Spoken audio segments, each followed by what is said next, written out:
My dear learners, can you see me clearly?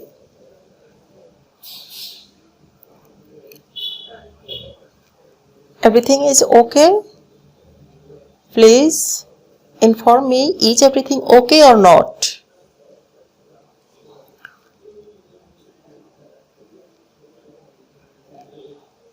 My voice is clear?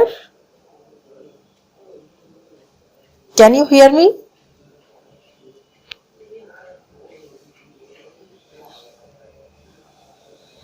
Okay, now I can start my session. My dear student, কেমন আছো তোমরা সবাই? আশা রাখি তোমরা সবাই ভালো আছো, সুস্থ আছো। আমিও আল্লাহর রহমতে ভালো আছি। আমরা ঈদের বন্ধের পর ইংরেজি টপিকের উপরে আজকে একটি ক্লাস করব। আমি তাসলিমা বেগম, সহকারী প্রধান শিক্ষক, চরপেশন সরকারি টি ব্যারেট মডেল মাধ্যমিক বিদ্যালয় ভোলা। কেমন কেটেছে এবারের ঈদ তোমাদের? আশা রাখি ভালো কেটেছে, কারণ চট্টগ্রাম অনলাইন স্কুল তোমাদের জন্য আয়োজন করেছিল অসাধারণ কিছু প্রোগ্রাম এবং আমরা বেশ উপভোগ করেছি। যাই হোক, এবার তো আমরা বন্ধের পর লেখাপড়ায় ফিরে আসছি এবং আমাদেরকে আবার লেখাপড়ায় মনোনিবেশ করতে হবে। তো প্রিয় শিক্ষার্থীরা, আজকে আমি তোমাদের সাথে ক্লাস করব নবম দশম শ্রেণীর শিক্ষার্থীদেরকে নিয়ে ইংলিশ সেকেন্ড পেপার। এবং আজকের ক্লাসটি শুধু নবম দশম শিক্ষার্থীদের জন্য নয়, এই ক্লাসটি ফ্রম 6 to 10 প্রত্যেক ক্লাসের শিক্ষার্থীদের জন্য most important topic. First, if I ask you a question, what are the most important topic in English grammar? You will say parts of speech, phrase, clause, verb, tense. You are right. হ্যাঁ, এই সকল প্রত্যেকটা পার্টই হচ্ছে English গ্রামারের গুরুত্বপূর্ণ topic. কিন্তু আমি যদি আরো সংক্ষেপে জানতে চাই, যে আমি তো গুরুত্বপূর্ণ অনেকগুলো পয়েন্ট বলছি, যদি বেছে নিতে বলা হয় তোমাকে একটা বলতে হবে, what is the heart of English language or English grammar. এই যে আমরা এতক্ষণ কয়েকটা পয়েন্ট বলেছি, তার মধ্যে থেকে একটা আমাদেরকে অবশ্যই বাছাই করতে হবে। বলো তো কোনটা? রাইট, সেটা হচ্ছে ভার্ব। ভার্ব অর্থ ক্রিয়া, দ্যাট মিন্স কাজ। Fine, today our topic is verb. What is verb? You know, verb is a doing word in a word. এক কথায় তোমরা এটাই বলো যে ভার্ব হচ্ছে একটা ওয়ার্ড, যেটা যেই ওয়ার্ডটা দ্বারা কাজ করা বোঝায়। এক্স্যাক্টলি। এখন I know you know about verb and you can also identify verb from the sentence. কিন্তু আমি ভার্বটা একটু অন্যদিকে যাব। আচ্ছা, আমি তো জানি যে তোমরা জানো mainly how many kinds of verb? There are two kinds of verb. One is finite verb, another is non-finite verb. Verb দুই প্রকার। গুড। এখন হচ্ছে আমরা ভার্বের কি নিয়ে আলোচনা করব। তার আগে আমি তোমাদের সাথে দুটো সেন্টেন্স শেয়ার করছি। One day, one of my friends asked me, "Where are you going?" In reply, I said I am gone to school. এই যে এখানে আমি তাকে উত্তর দিয়েছি, just what can see in the sentence? Just I have mistaken something. What type of mistake I have done here? There is a verb mistake. Exactly, verb mistake. So,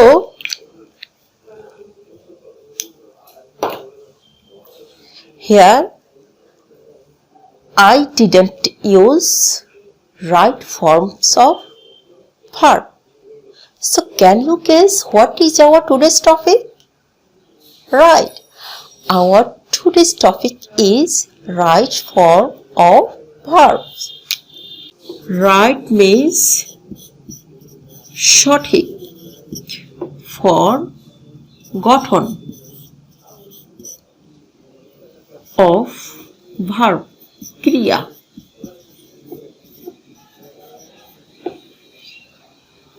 তার মানে ক্রিয়ার সঠিক গঠন। If we don't use the verb form correctly, our sentence will grammatically incorrect. That's why we have to learn right forms of verb. আসলে আমরা English grammar আইটেমের মধ্যে right forms of ভার্বে একটু জটিলতা ফিল করি, তাই না? হ্যাঁ, আজকে আমি তোমাদেরকে রাইট ফর্মস অফ ভার্বটা একদম ইজি অ্যান্ড শর্ট টেকনিকে তোমাদেরকে শেখাবো। তোমরা দ্রুত খাতা এবং কলম নিয়ে বসে যাও। সো মাই ডিয়ার লার্নার্স,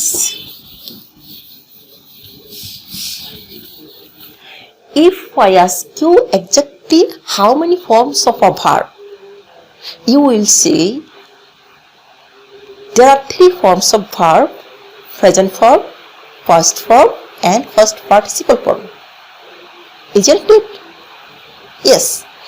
তাহলে তোমরা বলবে যে ভার্বের ফর্ম 3টা, এবং আমরা এটাও জানি তোমরা এই 3টাকে সংক্ষেপে এভাবে বলো V1, V2, V3.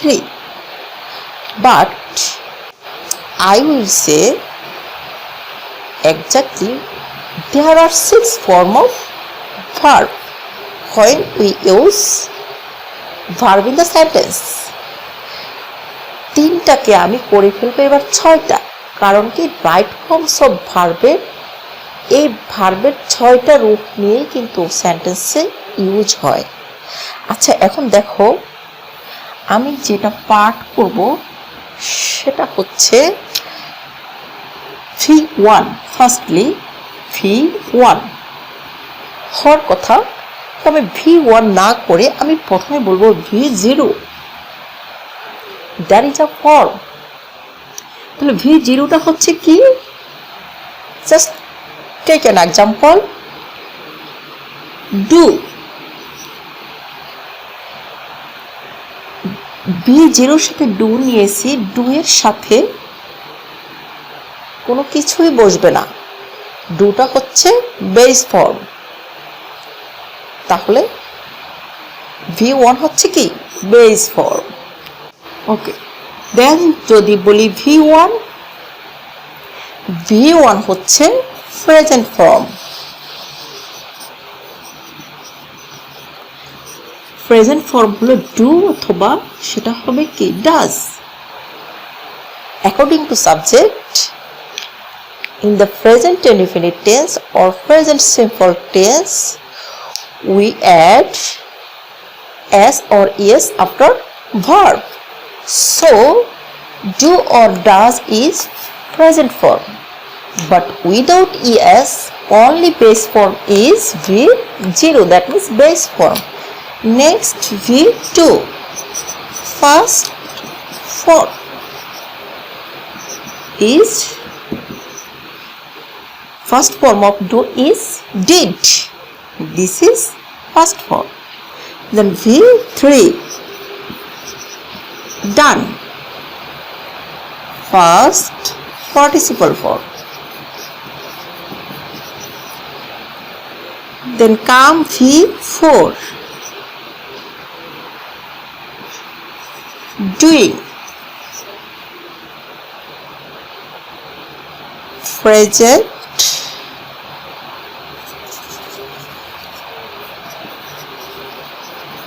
participle or gerund. Then V5.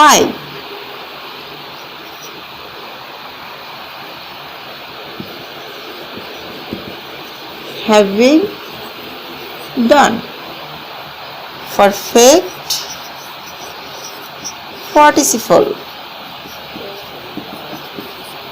Then V6.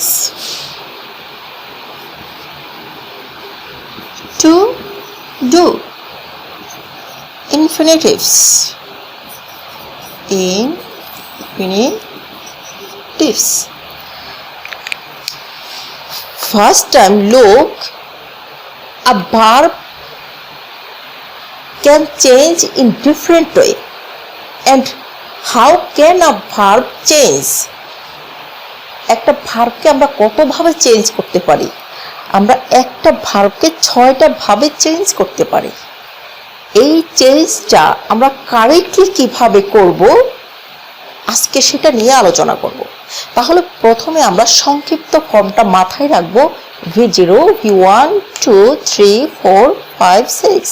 আমরা বেস ফর্মকে বলবো 0, প্রেজেন্ট ফর্মে বলবো 1, ফার্স্ট ফর্মকে বলবো V2, ফার্স্ট পার্টিসিপল ফর্মকে বলবো V3, প্রেজেন্ট পার্টিসিপল অর জিরান্ডকে বলবো V4, পারফেক্ট পার্টিসিপলকে বলবো V5 অ্যান্ড ইনফিনিটিভস হচ্ছে V6।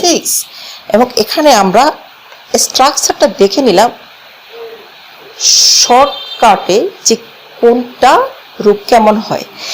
এখন এখানে যে 6টা রূপ আছে আমরা সে ভার্বগুলো কিভাবে কোথায় কখন ইউজ করব সেটাই দেখব। এর মধ্যে একটু তোমরা আইডেন্টিফাই করে নাও two types of verb, finite verb and non finite verb. এখানে এই 3টা ভার্ব অলওয়েজ ফাইনিট ভার্ব।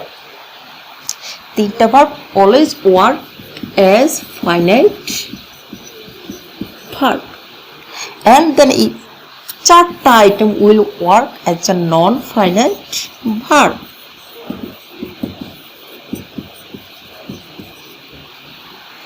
কিন্তু এখানে done আর doing এই 2টা ভার্ব ফাইনাইট ভার্ব হিসেবে কাজ করবে কখন? যদি আমরা done এর পূর্বে have, has, had or be verb add করি তাহলে be verb অর্থাৎ am is are তাহলে কিন্তু সে কাজ করবে ফাইনাইট ভার্বের।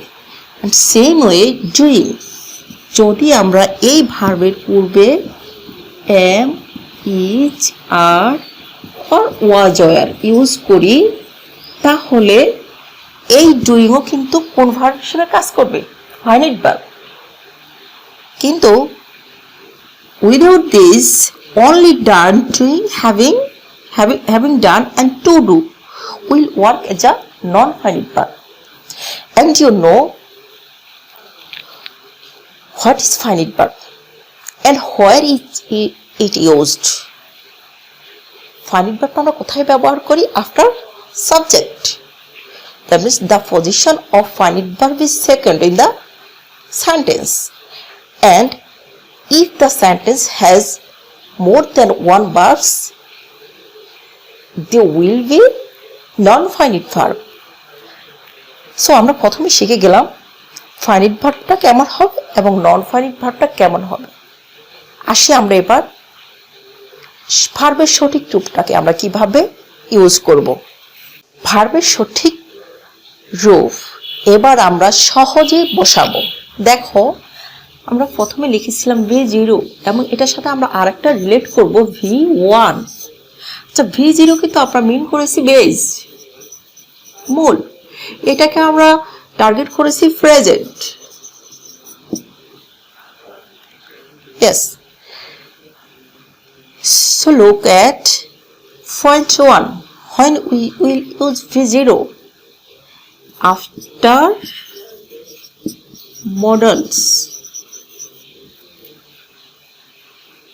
If we find any modal auxiliary verb in the sentence, then we have to use, of course, V0, base form of verb. Look an example. I must dash you.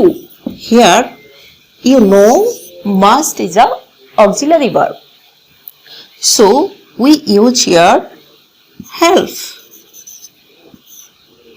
This is base form of verb. So, V0, we have used here V0.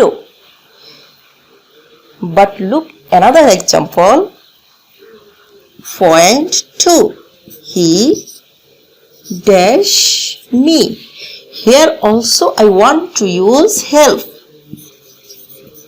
But if I use here he help me, is the sentence is correct? No, because here the subject is third person singular. That's why we have to use s or es after verb. So helps. That means this is present form. In the present form, we use as or yes, helps. So, after modals, we will use V0 or V1. এবং আর সেন্টেন্সটি যদি present simple হয়, কোনো একটা সাধারণ ঘটনা বোঝায়, কিংবা তুমি কোনো ঘটনার বিবৃতি দিচ্ছ যেটা হচ্ছে ন্যাচারাল, তোমাকে বলা হলো একটা উইন্টার মর্নিং সম্পর্কে 5টি বাক্য বলো, অফকোর্স তুমি এটাকে কি প্রেজেন্ট সিম্পলে তোমাকে বর্ণনা দিতে হবে কিংবা বলতে হবে। তাহলে এই যে সাধারণ ঘটনাগুলির বিবৃতি, সেই ক্ষেত্রে আমরা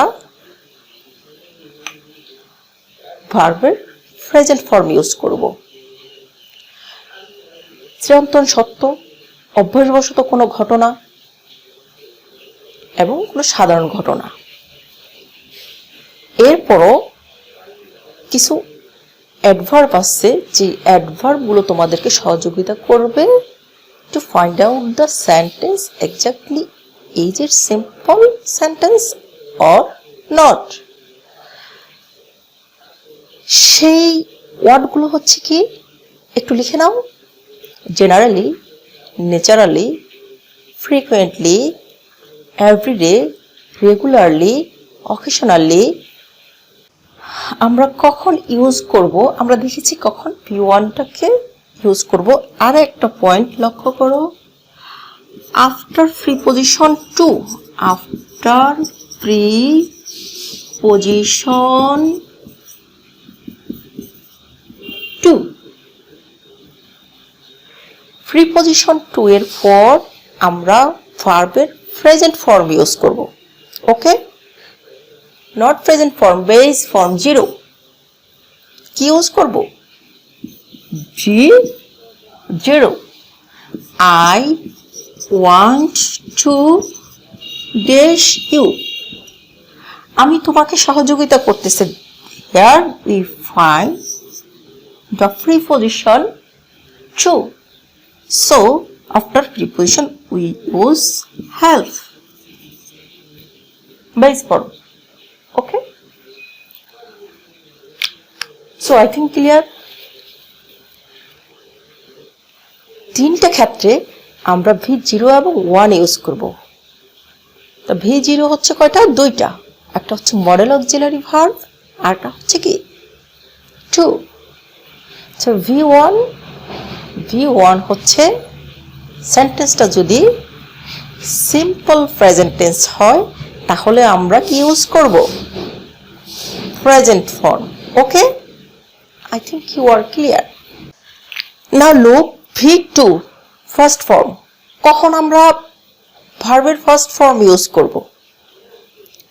ভার্বের ফার্স্ট ফর্ম ইউজ করব কোনো ঘটনা পূর্বে ঘটেছিল সেটার যদি কোনো বর্ণনা দিয়ে আমরা তখন হচ্ছে কি ফার্স্ট ফর্মে ভার্বটাকে রূপান্তর করতে হবে।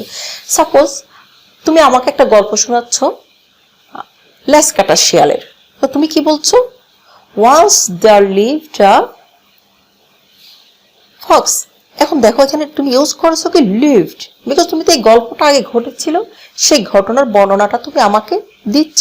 এভাবে তুমি যদি পূর্বে ঘটে যাওয়া কোনো ঘটনার কিংবা কোনো গল্প কিংবা কোনো কাহিনীর বিবৃতি দাও, সেই ক্ষেত্রে আমরা ইউজ করব কি V2 ভার্বের ফার্স্ট ফর্ম। একটা ক্ষেত্রে অনলি 1.1 আমরা একটু আগে দেখেছি V0 এবং 1 এট এ টাইম তারা 3টা পয়েন্ট নিয়ে কাজ করেছিল। কয়টা? 3টা। কিন্তু আমরা এখানে লক্ষ্য করলাম এটা শুধু একটা পয়েন্ট নিয়ে কাজ করবে। তাহলে একটা এক্সাম্পল লক্ষ্য করি, yesterday he dashed in the field। এখানে আমি একটা ভার্ব ইউজ করব প্লে। yesterday means গতকাল, এটা কি হয়ে গিয়েছে? অতীত। তাহলে এখানে প্লেটটা কি হয়ে যাবে? প্লেট। ঠিক তেমনি এরকম আরো কিছু অ্যাডভার্ব আছে এই yesterday, last, previous এই জাতীয় অতীত নির্দেশক কোনো শব্দ যদি আমরা সেন্টেন্সে পাই তাহলে আমরা সেখানে V2 ইউজ করব। Clear? Okay, fine. The next point, V3 first participle form. when we will use V3? 1 if we find have, has, had। আমরা যদি have, has, had, having, get, be পাই তাহলে আমরা তারপরে ইউজ করব V3। Then point 2 am, is, are, was, were, been, সেক্ষেত্রে আমরা use করব কি V3। এখন এখানে একটা তোমাদের প্রশ্ন থাকতে পারে যে am, is, are, was, were পরে তো V4 হয়, অর্থাৎ ভার্বের শেষে ing হয়, রাইট? সেন্টেন্সটা যদি প্যাসিভ মোডে থাকে, ভার্বের কাজটা যদি সাবজেক্ট দ্বারা না হয়ে অবজেক্ট কর্তৃক হয়, তখন am, is, are এর পরে ing না হয়ে তখন am, is, are এর পরে হবে কি V3। Look an example. এখানে আমি বলেছি আমাকে একটা বই দেওয়া হয়েছিল বাই সামওয়ান, ধরে নিয়েছি just the sentence is passive mode, not active.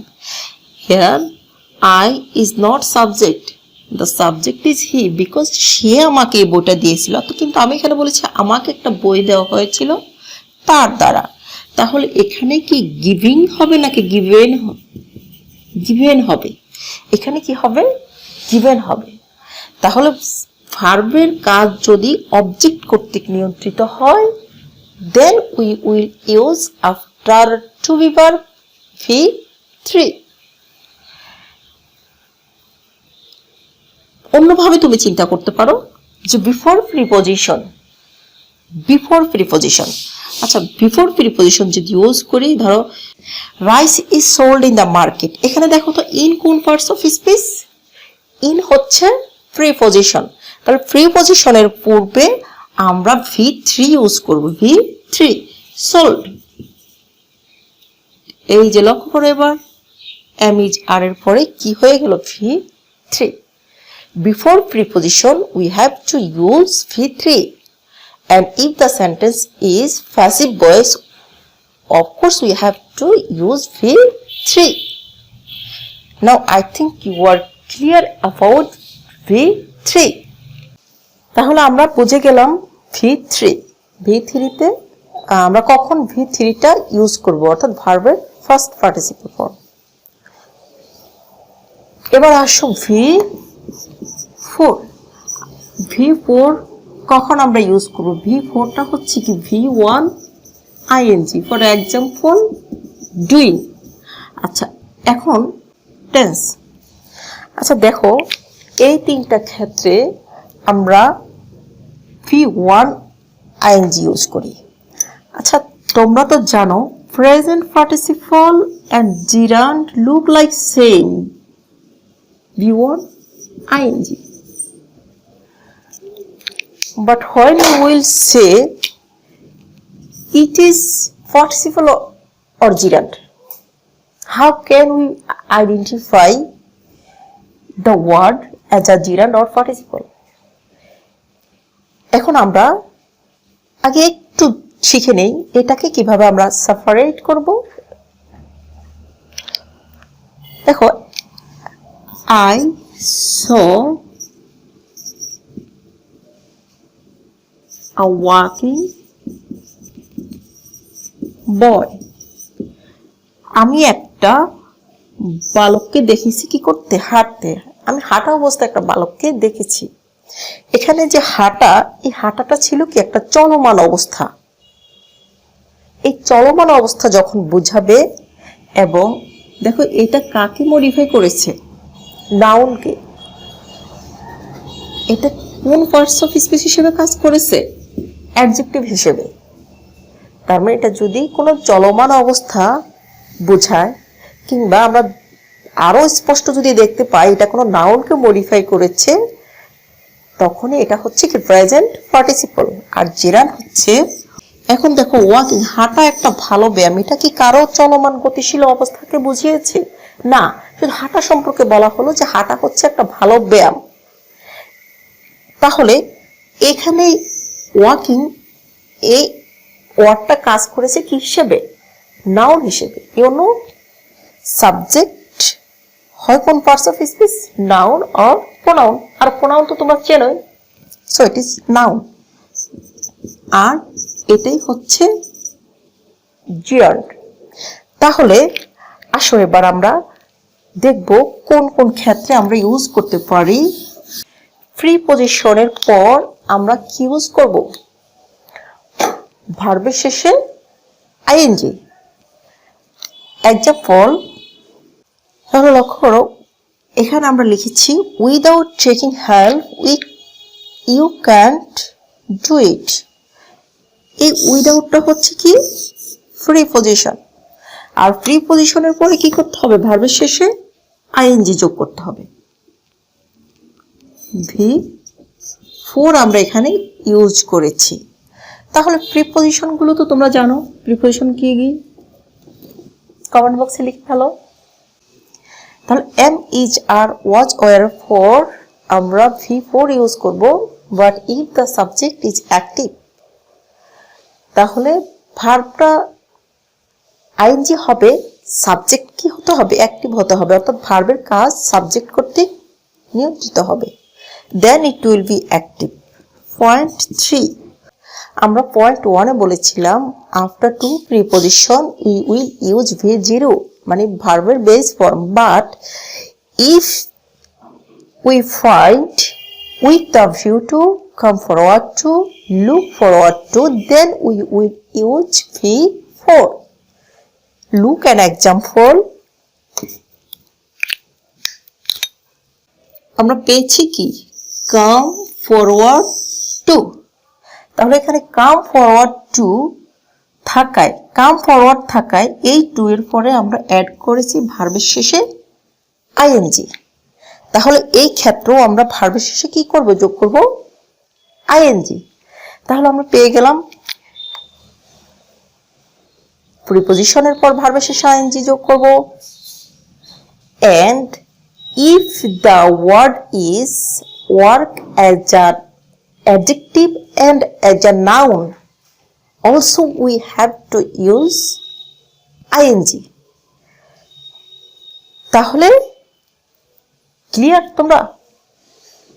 V4 এখানে 3টা পয়েন্ট করেছি, কিন্তু তার আগেই আমরা দেখেছি যে পার্টিসিপল এবং জিরান্ডের ক্ষেত্র কি আইএনজি, এবং কখন জিরান্ড কখন পার্টিসিপল। এখন তোমাদের জন্য কুইজ হলো, মাই ফার্স্ট কুইজ হিয়ার।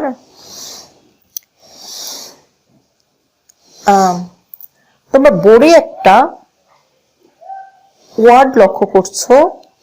হ্যাঁ, বোর্ডে দেওয়া আছে get or getting. After get or getting which form we use? Please তোমরা কমেন্ট বক্সে জানাও। আমরা যদি গেট বা গেটিং পেয়ে থাকি কোনো সেন্টেন্সে, তারপর যে ভার্বটা ইউজ করব সেটা ভার্বের কোন ফর্মে হবে? V1, 2, 3। Very good, it will be V3। Then next quiz. Here only two preposition. After two preposition, which form we will use? Please দ্রুত তোমরা কমেন্ট বক্সে জানিয়ে দাও। After preposition which form of verb we use? We use V1, V0, অর্থাৎ ভার্বের base form. ওকে, very good. তাহলে আমরা two preposition পর ইউজ করি V0 মানে base form. Then my third quiz. Just I have five quiz for you. My third quiz. Before preposition, which form we have to use? Before preposition. Yes, before preposition we will use V3. Good. My fourth question. After model auxiliary verb. Again, model auxiliary verb. We will use V0, verb base form. Very good. My last question is to you. After preposition. প্রিপোজিশনের পর আমরা ভার্বের কোন form use করব? প্রিপোজিশনের পর আমরা use করব V4। Yes, V4. Very good. You have done very well. So, আজকের প্রথম পর্বের ক্লাস এখানে শেষ করতে যাচ্ছি। দ্বিতীয় পর্বের ক্লাসে আমরা বাকি অংশ শেষ করব এবং সেই দিন আমরা একটা টেক্সট ধরে সুন্দরভাবে প্র্যাকটিস করব। আজকে তোমরা এই পর্যন্ত বাসায় একটু প্র্যাকটিস করবে, কেমন? সবাই ভালো থেকো। আল্লাহ হাফেজ।